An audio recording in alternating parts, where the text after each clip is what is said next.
Previous class में हम लोग ने बच्चों सीखा था इन्वर्टिबल मैट्राइसिस क्या होता है, व्युत्क्रमणीय आव्यूह क्या होता है, और using elementary operation using elementary transformation हम कैसे जो है गिवन स्क्वायर मैट्रिक्स का इन्वर्स फाइंड आउट करेंगे। उसके लिए हमने 3 रूल भी समझा था। फर्स्ट रूल हमने समझा था कि कोई भी गिवन स्क्वायर मैट्रिक्स में रो को आप कॉलम में या कॉलम को आप रो में इंटरचेंज कर सकते हैं। ओके। और दूसरा रूल हमने सीखा था कोई भी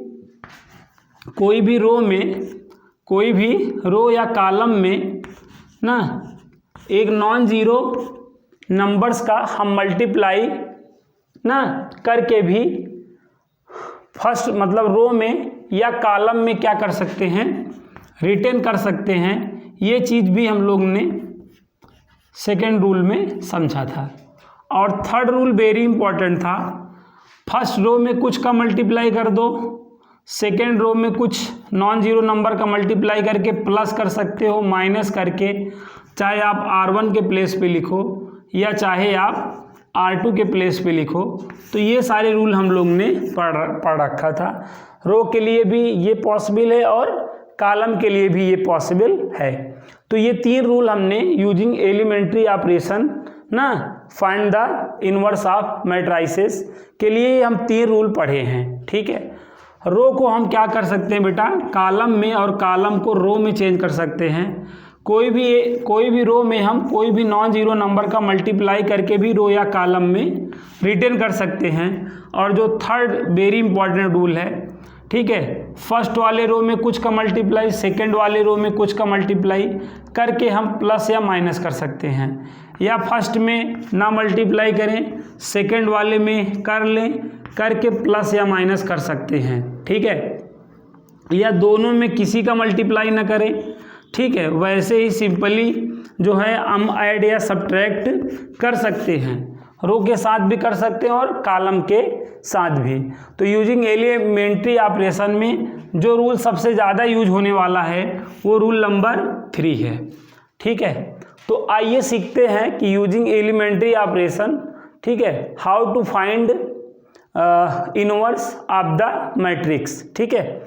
तो कैसे हम यूजिंग एलिमेंट्री ऑपरेशन की हेल्प से ना गिवन मैट्रिक्स का इनवर्स फाइंड आउट करेंगे ना। यहाँ पर एक बेसिक बात है प्यारे बच्चों जो समझने लायक है, और वो क्या है, अगर हमें using elementary operation find the inverse of the matrix बोला है, ठीक है, तो यहाँ पे हमारे पास 2 तरीका होगा। ठीक है। यूज एलिमेंट्री रो ऑपरेशन से भी सॉल्व कर सकते हैं, या याद रखें मैं आपको बता दूं, अगर क्वेश्चन में यूजिंग एलिमेंट्री, ठीक है, एलिमेंट्री ऑपरेशन बोला है, एलिमेंट्री ऑपरेशन बोला है,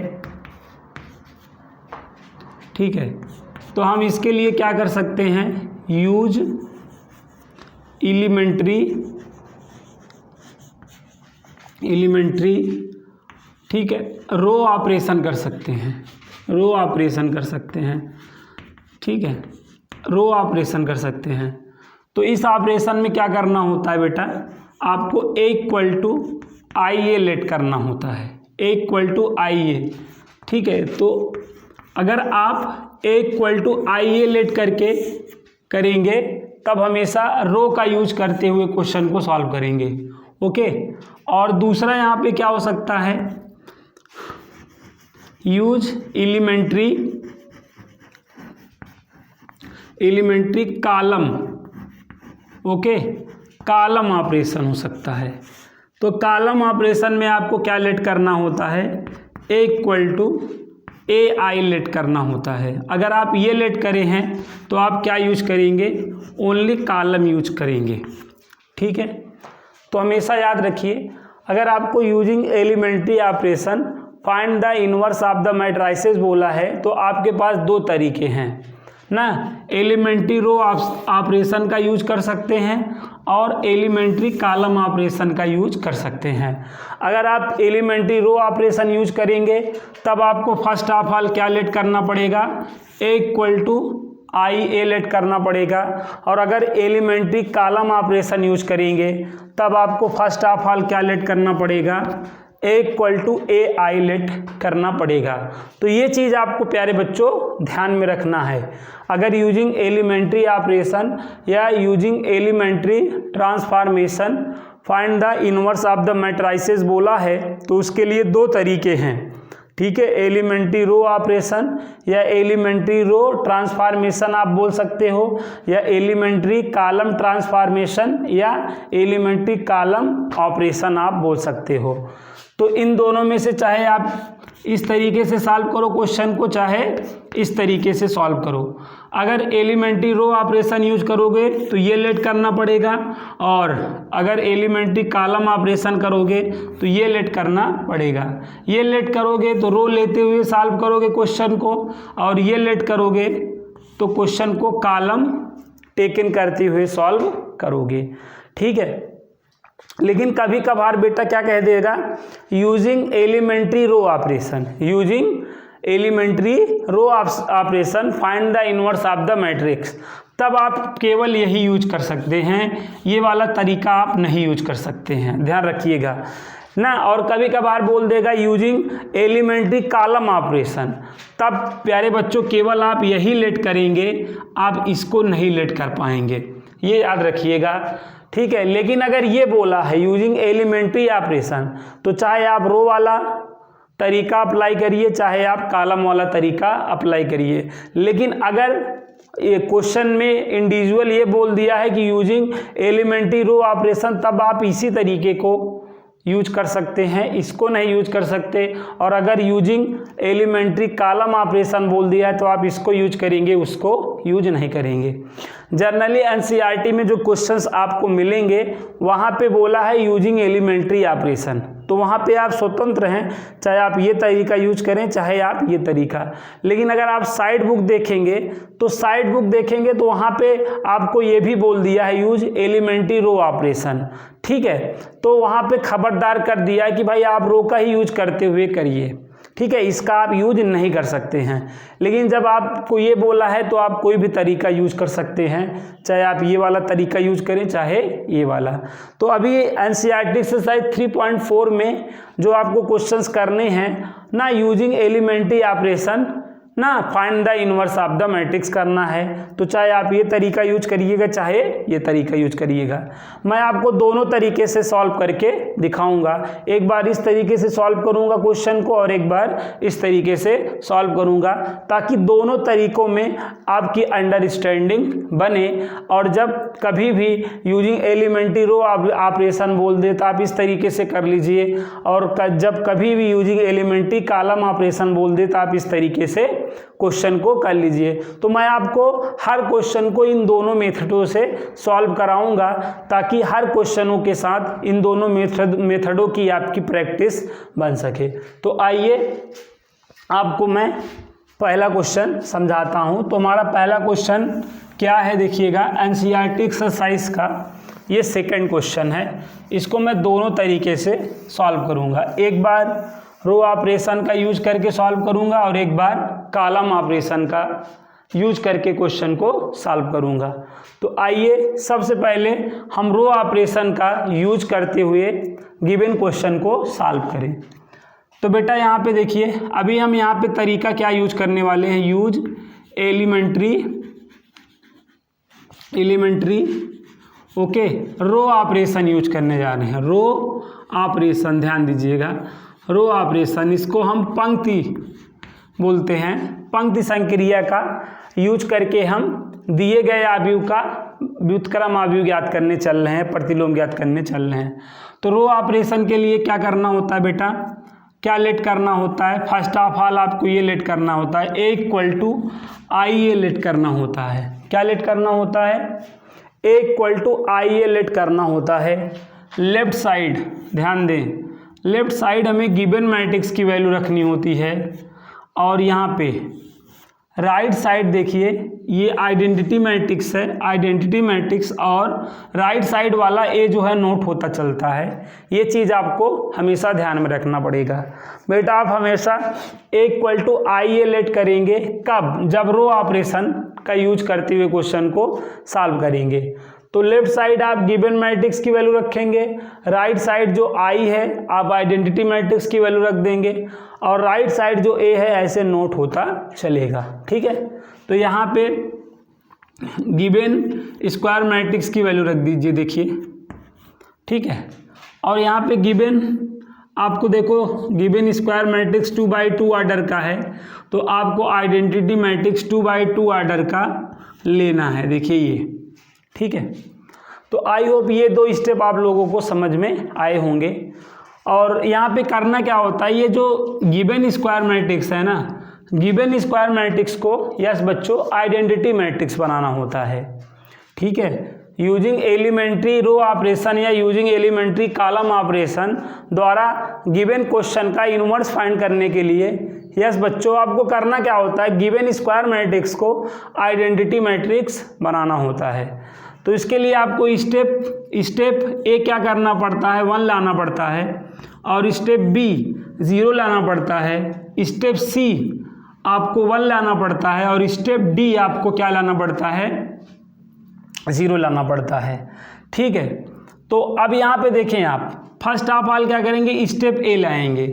स्टेप ए देखें, स्टेप ए आपको क्या लाना है, 1 लाना है, और ये स्टेप ए कहाँ है, इसका मतलब है कि किस रो में है। ठीक है, क्योंकि हम रो का यूज कर रहे हैं, नहीं बताओ तो किस रो में है, स्टेप ए कहाँ है मतलब किस रो में है। ठीक है, तो स्टेप ए देखो, स्टेप ए किस रो में है बताओ, ये फर्स्ट रो है कि नहीं, और ये सेकेंड रो, ये देखो फर्स्ट रो है, ये क्या है बेटा फर्स्ट रो, ये आपका R1 है, और ये क्या है आपका R2। तो स्टेप ए कहाँ है बेटा, R1 में है, मतलब आपको R1 टेंस टू करके कोई रूल लगाना है। यस बच्चों ना, यहाँ पे स्टेप आप देख लो, स्टेप ए आपको क्या लाना है 1, तो जो स्टेप है वो कहाँ है, देखो स्टेप ए कहाँ है, R1 में है, तो R1 टेंस टू आपको रूल लगाना है। क्या लगाना है, बात को समझना। यहाँ 1 लाने का मतलब यहाँ 1 लाना, यहाँ इस 2 को क्या बनाना है, 1 बनाना है। हम हेल्प किसकी ले सकते हैं, उसके नीचे वाले रो की या उसके ऊपर वाले रो की। ऊपर तो है नहीं, तो हेल्प हम किसकी लेंगे, उसके नीचे वाले रो के ही लेंगे। तो हमें क्या करना है, 2 और 1 की हेल्प से क्या लाना है, 1। तो देख के समझ में आ रहा है कि अगर 2 में 1 सब्ट्रैक्ट कर दूं तो 1 आ जाएगा। यस बच्चों, तो यहाँ पे मैं रूल समझ में आ रहा है कि अगर मैं R1 tense to R1 minus R2 कर दूं, ये रूल हमने कहाँ से पाया, यहाँ से देखो 2 में 1 सब्ट्रैक्ट करो तो 1 हो जाएगा कि नहीं, तो यहाँ 1 आ जाएगा कि नहीं बताओ। तो यहाँ पे आपको क्या रूल लगाना पड़ेगा, R1 tense to R1 minus R2 rule लगाना पड़ेगा। ठीक है, और यहाँ पर देखो 2 रो हैं, एक R1 है और एक R2 है। तो यहाँ पे देखो ये R1 टेंस टू आपने किया है कि नहीं बताओ, आपने R1 टेंस टू किया है। तो हमेशा याद रखो, जो टेंस टू करोगे वही का पोजीशन, वही का प्लेस रिप्लेस होगा, वही का प्लेस चेंज होगा। ध्यान दीजिएगा, जैसे R1 टेंस टू किया है तो R1 की पोजीशन जो है बेटा चेंज हो जाएगी ना। तो यहाँ पे आप क्या करो, ऐसे यहाँ और यहाँ देखो बेटा, ध्यान से समझना। यहाँ पे बेटा देखो R1 टेंस टू किया है तो पोजीशन किसका चेंज होगा, R1 का। किसका नहीं होगा, R2 का। R1 जो टेंस टू करे हो वही की पोजीशन चेंज होगी। तो R2 तो ना R1 टेंस टू किया, R1 की पोजीशन चेंज हो जाएगी, R2 लेकिन नोट हो जाएगा। R2 क्या हो जाएगा, नोट हो जाएगा। R2 क्या हो जाएगा, नोट। यहाँ R2 देख लो 1 1 है और यहाँ R2 क्या है 0 1 है, तो नोट कर लो। यहाँ जो टेंस टू में रहेगा वही का प्लेस चेंज होना रहेगा बस। ठीक, तो आई होप यहाँ तक समझ में आ गया होगा। अब R1 टेंस टू क्या करना है, R1 minus R2, R1 minus R2। ध्यान से समझना, R1 क्या है देखो, R1 यहाँ देखो, R1 क्या है देखो 2 1, फिर देखो R2 है, R2 यहाँ क्या है देख लो 1 और 1, दोनों को क्या करना है, सब्ट्रैक्ट करना है। तो यहाँ माइनस लगा दो। 2 में 1 सब्ट्रैक्ट करोगे 1 आएगा, 1 में 1 सब्ट्रैक्ट करोगे 0 आएगा। तो ये चीज़ आपको कहाँ लिख देनी है, ये जो 1 और 0 आया है कहाँ लिख देना है, यस R1 में लिख देना है, R1 में रिटर्न कर देना है। तो यहाँ पे R1 में 1 0 रिटर्न कर दोगे, ठीक है। और जो रूल लेफ्ट साइड लगाओगे, यस बच्चों, जो रूल लेफ्ट साइड लगाओगे वही रूल आपको राइट साइड भी लगाना होता है, ठीक है। तो अब यहाँ पे भी देखो राइट साइड, देखो राइट साइड R1 क्या है 1 0 और R2 क्या है 0 1, और दोनों को क्या करना है, यस बच्चों यहाँ देख लो सब्ट्रैक्ट करना है। तो ऐसे सब्ट्रैक्ट करोगे, ये देखो ये 1 में 0 सब्ट्रैक्ट करोगे तो 1 ही आएगा, लेकिन 0 - 1 करोगे तो -1 आएगा। और ये चीज़ आपको कहाँ रिटर्न करनी है, यस R1 में रिटर्न करनी है। तो यहाँ क्या रिटर्न कर दो 1 -1। तो आई होप आपको ये स्टेप समझ में आ गया होगा, ठीक है। अब आप देखें बेटा अगला स्टेप देखें, नेक्स्ट स्टेप देखें। नेक्स्ट स्टेप में आप ध्यान दीजिएगा, करना क्या है ध्यान समझिएगा, सभी बच्चे ध्यान देंगे तो आ जाएगा एक बार में। अब देखो बेटा स्टेप पे क्या लाना था 1 आ गया, स्टेप बी क्या लाना है 0, स्टेप बी 0, यहाँ 0 लाने का मतलब यहाँ 0 बनाना, बात को समझो। यहाँ ये स्टेप बी देखो 0 है, यहाँ 0 लाने का मतलब यहाँ 0 लाना, इस 1 को 0 बनाना है। ये 1 देखो कहाँ है, ये 1 कहाँ है R2 में, और ये आपका R1 है, ध्यान समझो। R2 में ये R2 यहाँ पे 0 बनाना है, बात को समझो। यहाँ देखो बी स्टेप कहाँ है R2 में है, तो यहाँ 0 बनाना है। हेल्प किसकी ले सकते हैं, इसके ऊपर वाले की। 1 को 0 बनाना है और किसकी हेल्प से, 1 से। तो 1 में 1 घटा दोगे तो 0 नहीं आ जाएगा। देखो यार 1 को 0 बनाना है, हेल्प इसके ऊपर वाले की ली जा सकती है। तो 1 में 1 सब्ट्रैक्ट कर दो। तो यहाँ पे क्या रूल लगाने वाले हो, पहले बात समझो। स्टेप बी कहाँ है, कहाँ है मतलब किस रो में है, तो R2 में है कि नहीं बताओ। ये बेटा स्टेप बी देखो ये R2 है, R2 में है, मतलब R2 टेंस टू करके कोई रूल लगाना है, R2 टेंस टू कोई रूल लगाना है।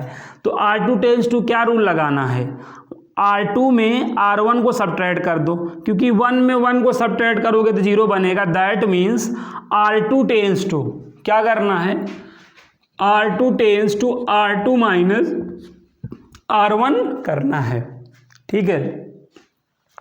एक बात आप हमेशा ध्यान में रखिएगा कि देखो गिवन स्क्वायर मैट्रिक्स जो है 2 बाई 2 ऑर्डर का है, मतलब 2 रो 2 कॉलम है, ठीक है, 2 रो 2 कॉलम है, ठीक है। तो जितने रो रहेंगे बेटा, जितने रो रहेंगे एक बार में कोई एक ही टेंस टू आप कर सकते हो। जितने रो रहेंगे उसमें से कोई, जैसे 2 रो हैं तो एक बार में कोई एक ही रो का जो है टेंस टू आप कर सकते हैं। लेकिन जैसे 3 रो होता, कितने रो होते 3, तो आप एक बार में 2 टेंस टू कर सकते थे। R1 टेंस टू करते चाहे R2 टेंस टू करते, ठीक है, या R2 टेंस टू करते या R3 टेंस टू करते, या R1 टेंस टू करते R3 टेंस टू करते।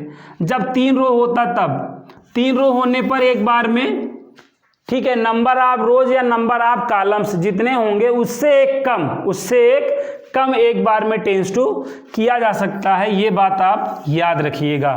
तो यहाँ पे देखो 2 रो हैं तो एक बार में कोई एक पर ही रूल लगाया जा सकता है, चाहे R1 टेंस टू पे लगाओ चाहे R2 टेंस टू पे लगाओ, और ऐसा कॉलम में भी करना होता है।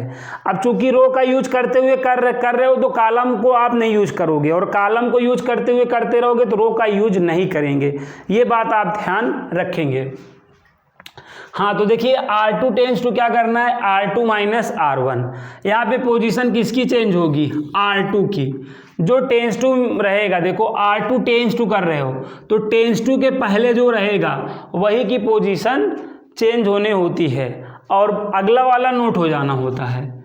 तो यहाँ पे R2 टेंस टू कर रहे हो तो यहाँ पे किसका कौन चेंज होगा, R2 चेंज होगा, कौन नोट होगा, यस R1 नोट होगा। देखो R2 टेंस टू की है तो R1 नोट हो जाएगा ना। यहाँ R1 देख लो, R1 क्या है 10, नोट कर लो 10। इधर भी दोनों साइड नोट करोगे R1 को, दोनों साइड देखो R1 को नोट कर लो, ठीक है। R2 को क्या करना है, R2 चेंज होगा, कैसे होगा, R2 में R1 सब्ट्रैक्ट करके। अब यहाँ पे बात को समझो, R2 क्या है यहाँ देख सकते हो 1 और 1 है, यहाँ R2 क्या है देखो 1 और 1 है, और R1 क्या है 1 0 है। क्या करना है, सब्ट्रैक्ट करना है, तो माइनस तो 1 से 1 देखो 0 आ जाएगा, 1 0 तो 1 आ जाएगा। ये चीज़ आपको कहाँ लिखनी है, R2 के प्लेस पे लिखनी है। तो यहाँ क्या लिख देना है 0 और 1 लिख देना है, समझे। जो रूल आपने लेफ्ट साइड लगाया वही रूल आपको कहाँ लगाना होगा, राइट साइड। तो यहाँ पे राइट साइड देखिए, राइट साइड R2 क्या है 0 1 है, और R1 क्या है देख लीजिए 1 और -1 है। क्या करना है सब्ट्रैक्ट, तो ये माइनस और ये प्लस हो जाएगा, 0 -1 हो जाएगा, ये 1 और +1, अब ये 2 हो जाएगा। ये माइनस नहीं अब +1 बन चुका है, तो 1 और 1 ये 2 हो जाएगा। तो ये चीज़ आपको यहाँ लिख देनी है -1 और +2। समझ में आया। तो देखो बेटा ये गिवन स्क्वायर मैट्रिक्स था, ये क्या था गिवन स्क्वायर मैट्रिक्स। अब ये गिवन स्क्वायर मैट्रिक्स देखो यहाँ पर आइडेंटिटी मैट्रिक्स बन गया है। आपको मैंने क्या बताया, अगर आपको using elementary operation find the inverse of the matrix करना है तो आपको गिवन स्क्वायर मैट्रिक्स को आइडेंटिटी मैट्रिक्स बनाना होता है।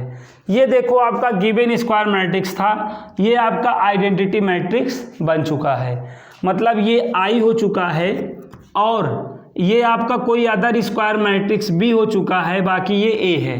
तो ये I equal to B A हो चुका है, I equal to B A. I equal to B A होने पर, I equal to B A होने पर आपको बताया गया था क्या, कि जो ए इनवर्स है वो किसके इक्वल होता है, बी के इक्वल होता है। तो यहाँ पे बी की वैल्यू आप देख सकते हैं, यहाँ पे बी की वैल्यू क्या है आप देखें ध्यान से, 1 -1 2, ठीक है। आइडेंटिटी मैट्रिक्स में आपको बताया गया था, याद करिए, अगर A B equal to B A equal to क्या हो, आई हो, A B equal to B ए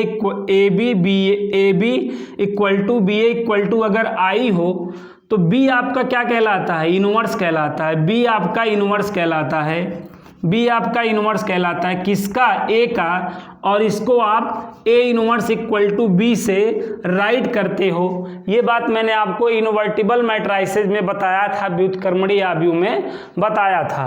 तो आई इक्वल टू अगर बी ए आ जाए या आई इक्वल टू ए बी आ जाए तो हमेशा याद रखना जो ए इनवर्स है वो बी के इक्वल होगा।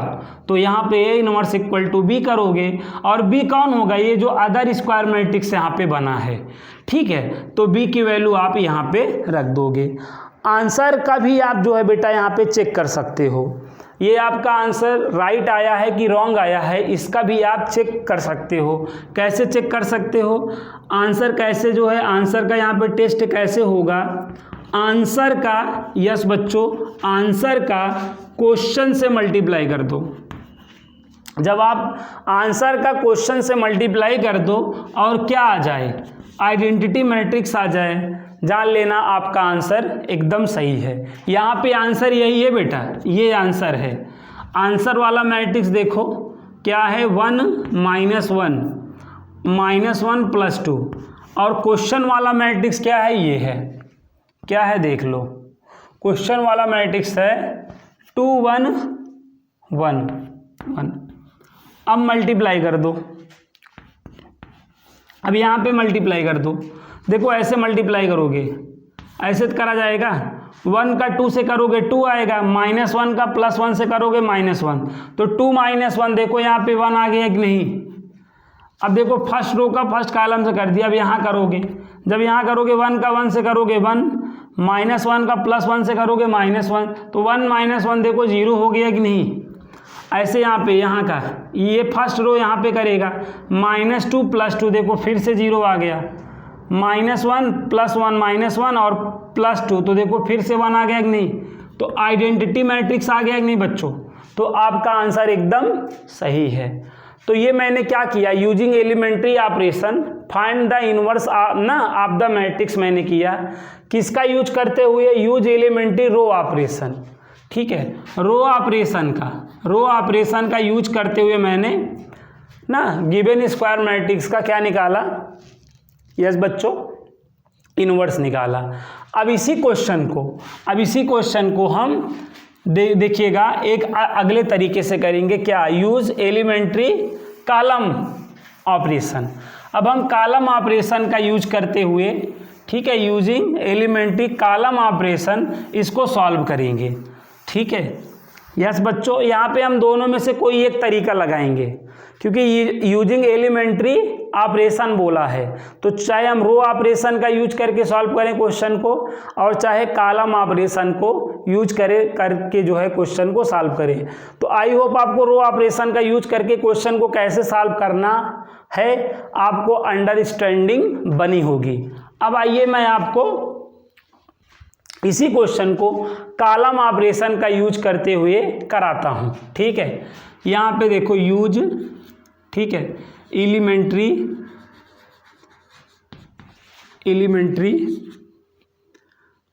कॉलम ऑपरेशन, ठीक है, कॉलम ऑपरेशन ध्यान दो, कॉलम ऑपरेशन। तो कॉलम ऑपरेशन में क्या करना होता है बच्चों, लेट करना होता है, इसमें भी A = AI लेट करना होता है। अब ये लेट करे हो तो इसमें आप कॉलम का यूज करोगे, ठीक है, इसमें आपको कॉलम का ही यूज करना है ना। यहाँ देखो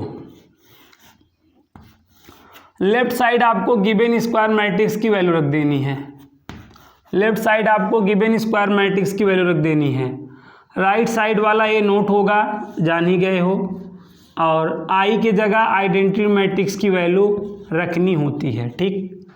तो ये 2 स्टेप आपको, जैसे वहाँ पे 2 स्टेप थे उसी तरीके से थे, बस इसमें थोड़ा सा चेंज करना है, A = AI लेट करना है कॉलम में, ठीक है। अब यहाँ पे आप किसका यूज करोगे, कॉलम का यूज करोगे, रो का यूज नहीं करोगे ना। तो ध्यान दो, अब इसमें थोड़ा उसी का उल्टा कर दो, या वही लेके चलो, कोई दिक्कत नहीं है, मतलब इसी का उल्टा। आपको क्या, स्टेप A आपको 1 लाना रहेगा, स्टेप B 0 लाना रहेगा, और स्टेप C 0 लाना रहेगा, या आप देखो A B यहाँ पे C समझ लो, C 1 लाना रहेगा ना, D आपको क्या लाना रहेगा, 0 लाना रहेगा, A B C D ऐसे ही कर लो, ठीक है। A आपको क्या लाना रहेगा 1, B 0 लाना रहेगा, और ना, और यहाँ C क्या लाना रहेगा 0, और D आपको क्या लाना रहेगा 1, ऐसे कर लो, या आप वैसे कर लो, कोई दिक्कत नहीं है, A B C और यहाँ पे D, ओके। अब देखो, अब आपको कॉलम का यूज करना, देखो ये पहला कॉलम है, ये देखो ये आपका पहला कॉलम है, ये दूसरा कॉलम है, यहाँ पहला कॉलम ये है, दूसरा कॉलम ये है, ठीक। कॉलम का यूज करके करना है। देखो स्टेप A क्या लाना है, 1 लाना है, 1, ये स्टेप A 1 लाना है, दैट मीन्स स्टेप A कहाँ है, किस कॉलम में है, देखो C1 में है नहीं, मतलब आपको C1 टेंस टू करके कोई रूल लगाना है, तो देखो आपको 1 लाना है, ठीक है। तो 1 लाना है, देखो अब ये 1, ये यहाँ देखो, यहाँ 1 लाना है, जहाँ 2 है वहाँ 1 लाना है। हेल्प हम किसकी ले सकते हैं, ठीक है, उसके देखो रो में क्या होता है, ऊपर नीचे देखना होता है, और अगर आप कॉलम का यूज करते हुए देख रहे हो तो उसका देखो बगल वाला देखना होता है, दाएं बाएं वाला, ठीक है, दायां बायां चलता है, इसमें लेफ्ट राइट वाला देखना होता है, ठीक है बेटा। अगर रो का यूज करते हुए कर रहे हैं तो ऊपर नीचे देखा जाएगा, मतलब ऊपर नीचे के एलिमेंटों को देखा जाएगा, लेकिन अगर आप कॉलम का यूज करते हुए कर रहे हैं तो लेफ्ट राइट जो उसके बगल दाएं बाएं है उसका एलिमेंट देखोगे। जैसे ये पहला है तो इसके बगल में देखो दूसरा कॉलम ही है कि नहीं, तो 2 और 1 की हेल्प से 1 लाना है। तो समझ में आ रहा है कि अगर 2 में 1 घटा दें तो 1 आ जाएगा, मतलब अगर C1 में C2 को सब्ट्रैक्ट कर दें तो देखो यहाँ 1 आ जाएगा कि नहीं, बताओ। तो अब यहाँ पे देखो ध्यान समझना, जो टेंस टू करेंगे वही का पोजीशन चेंज होगा। यहाँ पे पोजीशन किसका चेंज होगा, C1 का। C1 यही है, यही चेंज होगा। तो C2 वाला तो नोट कर लो, ये C2 है, ये C2 है, C2 वाला नोट कर लो, यहाँ पे भी C2 वाला नोट कर लो, ठीक है। और C1 में क्या करना है, 2 में 1 सब्ट्रैक्ट करो, ऐसे करना है। देखो ये C1 है, देखो ये C1 है, 2 1 देखो C1 है और ये आपका C2 है, ऐसे। अब आप सब्ट्रैक्ट करना है, सब्ट्रैक्ट करना है, देखो ऐसे सब्ट्रैक्ट होगा। 2 में 1 सब्ट्रैक्ट करो 1, और 1 में 1 सब्ट्रैक्ट होगा 0। ये तो सिंपल है। देखो जैसे 2 में 1 सब्ट्रैक्ट कर दो 1 आ जाएगा, 1 में 1 कर दो 0 आ जाएगा, आगे एक नहीं। ऐसे यहाँ कर दो, 1 में 0 कर दो 1 आ जाएगा, 0 माइनस 1 कर दो -1 आ जाएगा। अब इस तरीके से आपको बेटा सब्ट्रैक्ट करना है, ये बात ध्यान रखिए ना। अब आगे देखिए, अगला देखिए। अब देखो ए आपने 1 ला लिया, ए आपने 1 ले लिया। अब बी आपको क्या लाना है, 0 लाना है। बी आपको यहाँ 0 लाना है, ठीक है। और ये आप देखिए बेटा बी कहाँ है, ध्यान समझिए। बी कहाँ है, देखिए बी कहाँ है, बी कहाँ है, बी कहाँ है मतलब किस कॉलम में है, क्योंकि कॉलम का आप यूज कर रहे हो, किस कॉलम में है। स्टेप भी देखो किस कॉलम में है, C2 में है। तो C2 टेंस टू आपको करना है, ठीक है। तो यहाँ 0 लाने का मतलब, यहाँ 0 लाने का मतलब यहाँ 0 बनाना, यहाँ 0 लाने का मतलब यहाँ 0 बनाना, ठीक है। तो आप कॉलम का यूज करेंगे, ये आपका पहला कॉलम है और ये दूसरा कॉलम है। यहाँ आपको लाना है और हेल्प आप इसकी ले सकते हैं, ठीक है। इसमें दाएं बाएं देखना होता है कॉलम में। यहाँ आपको 0 लाना है और हेल्प आप इसकी ले सकते हैं। तो C2 में अगर C1 घटा दें तो 0 नहीं आ जाएगा, 1 में 1 घटा दें तो 0 आ जाएगा। दैट मीन्स यहाँ पे क्या करने वाले हैं, C2 tense to C2 minus C1 करने वाले हैं। तो यहाँ पे क्या हो जाएगा, देखो अभी पोजीशन किसकी चेंज होगी, ध्यान समझो। अभी पोजीशन किसकी चेंज होगी, यस बच्चों, पोजीशन किसकी चेंज होगी, C2 की, ठीक है। C2 की, जिसकी नहीं हो उसको नोट कर लो। ये देखो क्या है, C1 वाला नोट कर लो, 1 0 और यहाँ पर 1 -1। अब C2 का चेंज करना है, कैसे, 1 में 1 सब्ट्रैक्ट कर दो, 1 में 1 सब्ट्रैक्ट कर दो, देखो 0 आ जाएगा। पहले C2 लेना है, 1 में 0 सब्ट्रैक्ट कर दो, देखो ये C2 है और ये क्या है, C1। क्या करना है, सब्ट्रैक्ट, ऐसे करोगे तो यहाँ 0, 1 माइनस 0 करोगे 1, तो यहाँ 0 और 1 यहाँ लिख दो, समझे बात को। ऐसे फिर यही रूल यहाँ कर दो। C2 देखो, ये देखो ये C1 है और ये C2 है। C2 क्या है, देखो 0 1 है और C1 क्या है, 1 -1 है। सब्ट्रैक्ट करना, ये माइनस तो -1 आ गया। यहाँ करोगे माइनस तो ये प्लस हो जाएगा, 1 1 2 हो जाएगा। तो देखो यहाँ पे क्या आ गया, -1 और +2 आ गया। अब ये आइडेंटिटी मैट्रिक्स बन गया, ये I और ये A और ये B। I = AB हो जाने पर A इनवर्स किसके इक्वल हुआ करता है, B के, और B की वैल्यू ये होगी, ठीक है। B की वैल्यू क्या होगी, 1 -1 -1 2, ये आपका क्या हुआ, आंसर होगा। तो इस तरीके से प्यारे बच्चों हम यूजिंग रो वाइज और using column wise find the inverse कर सकते हैं। आई होप ये दोनों तरीका आपको आया होगा। इन दोनों में से कोई एक ही तरीका आपको एग्जाम में लगाना है, ठीक है। तो यहाँ पे क्या बोला था, यूजिंग एलिमेंट्री ऑपरेशन। तो अगर यूजिंग एलिमेंट्री ऑपरेशन बोला है तो चाहे आप कॉलम वाइज सॉल्व कर दो, चाहे आप रो वाइज सॉल्व कर दो। यहाँ पे ये नहीं कहा है कि यूज एलिमेंट्री कॉलम ऑपरेशन या यूजिंग एलिमेंट्री कॉलम ऑपरेशन। अगर ये यूजिंग एलिमेंट्री कॉलम ऑपरेशन बोला होता तब यही तरीका आप यूज करोगे, और अगर यूजिंग एलिमेंट्री रो ऑपरेशन बोला रहेगा तो इसके पहला वाला तरीका यूज करोगे। लेकिन यहाँ पर क्या बोला है, यूजिंग एलिमेंट्री ऑपरेशन, तो चाहे आप रो वाइज सॉल्व करो चाहे आप कॉलम वाइज, तो दोनों पे आपको मैं प्रैक्टिस कराता चलूँगा और आप भी दोनों तरीके से गिवन क्वेश्चन को सॉल्व करते चलेंगे तो आपके लिए बेटर रहेगा। कभी कभार बोल देता है कि यूजिंग, ठीक है, एलिमेंट्री रो ऑपरेशन या यूजिंग एलिमेंट्री कॉलम ऑपरेशन। तो क्या करेंगे आप, अगर आप केवल रो पे ही करे रहेंगे, कॉलम वाला बोल देगा तब तो आपकी वाट लग जाएगी।